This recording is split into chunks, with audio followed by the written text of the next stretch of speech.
Tai Chi Cha is a physical cultivation, which is cultivating the ultimate, said Justin Stone. If more people realized what was going on with Tai Chi Cha, I think they would take it more seriously. I would hear these words and get settled on a particular viewpoint like, aha, I will redouble my efforts. I will be more serious. Justin could see where I was headed. After all, Tai Chi Cha is also about the effort of no effort, and immediately he'd throw out a seeming curveball. When you've had a full day of laughter, then you know you are getting somewhere, he'd say. Whoops, back to the drawing board. A few minutes later, Justin would seemingly shift the orientation again. Eventually, you'll start seeing Tai Chi Cha everywhere. Your whole life will be identified with the Chi. When I delve into one of the Tai Chi Cha principles, circularity, I begin to experience more richly the curved patterns of our Tai Chi Cha movements when directly aided by the felt sensation in the wrists and the waist via the hip swivel, as these curves are traced with ever more exquisite and refined attention. At teacher practice, Justin admonished us frequently, don't rush the backswing, and a circle is round.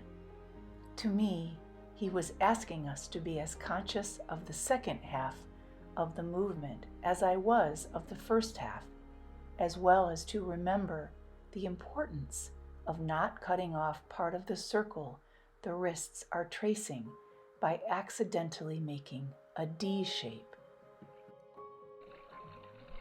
Recently, I had a group of 8th grade students in my room for study hall. At one point, an 8th grade child showed up unexpectedly at the door. I have a stomach ache, he said. Come in, come in. Another child asked kindly, are you feeling stressed out? I sometimes get stomach aches when I'm stressed. I don't know, said the first child.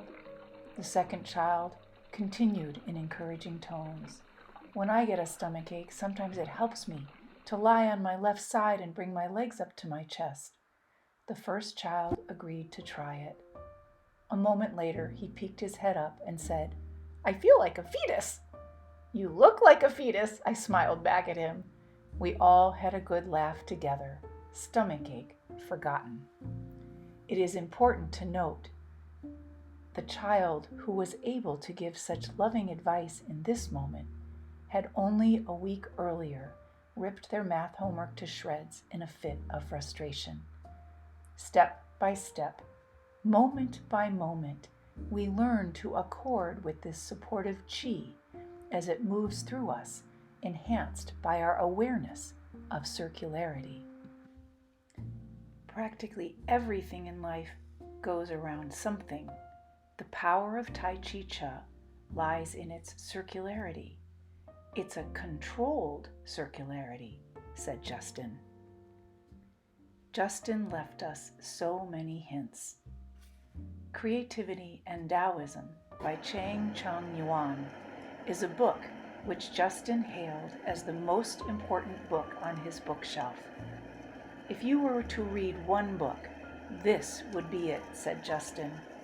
In this book, there is a quote from the Tao Te Ching by Lao Tzu.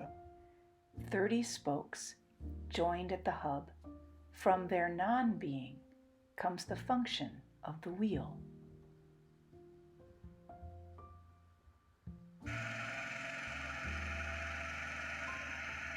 The quote goes on to say, shape clay into a vessel. From its non-being comes the function of the vessel. Even in moments of apparent opposition, either externally or internally, when I am gripped to a spoke that seems so different from another spoke, or tugging on a rope such that the hub or unifying center is obscured, somehow, as I practice my Tai Chi Cha, and consciously feel with the wrists each moment of circularity, and allow the waist to turn fully, as well as make the micro hip swivel in the side-to-side movements. The pulsing, flowing chi moves more effortlessly through me and through each situation. The individual gripping is loosened, and the seeming differences shift into a broader awareness of what anchors and fuels me. Those moments of painful separation dissolve. In this most important book, Creativity and Taoism, Justin also wrote his own inscription on a page inside the front cover. Most important is to realize that the forces are cyclical, expansion and contraction, and that cause and effect is merely a secondary explanation. All things are in movement, and inflation is itself the seed of deflation, construction just one side of destruction. Said Justin, everything in the universe is circular, cyclical. He also remarked, the merry-go-round goes round, and the golden ring comes past us many times. I always found myself relaxing when he reminded us of how generously we are supported by the nature of the universe, which we learn to accord with more consciously through our Tai Chi Cha practice. One time, Justin elaborated on what his own Zen teacher, who he called Roshi, shared. Roshi said, "Think spherically," said Justin. In the Tai Chi Cha photo textbook, Justin says, this feeling of swimming through very heavy air, with the resultant surge of energy and tingling in the fingers, will eventually bring us the firm conviction that this seemingly empty universe is actually a vast continuum of intelligence and energy.